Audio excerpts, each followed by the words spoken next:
Ja, glavnem, kaj si hotel vprašati? Ja, hotel sem te vprašati, čist tako na 4 oči. Prosim. Mož moža, mano a mano. Ja, prosim. A sem jaz dober zunanji minister, kaj bi ti rekel? Ne gre ti, Erjavec, ne gre ti, popuščaš. Mislim, sama diplomacija ne more tako iti, da ne govorim o tem, ne znaš ne tujih jezikov, ne gre tako. Trudim se, Ti moraš drugače pristopiti k stvari. Kako? Lej, ti tukaj moraš počakati, varten.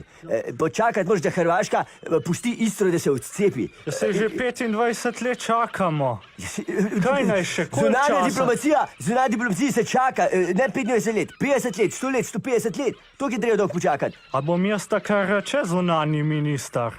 Ja, po vsej verjetnosti še tako delal, kot do zdaj 300 leti ne uide. Ja, zdaj sem pa. Aj tebe? Hvala Bogu. Si so ga Hrvatje poslali 100%. To je pa dober, da mene ni zadev.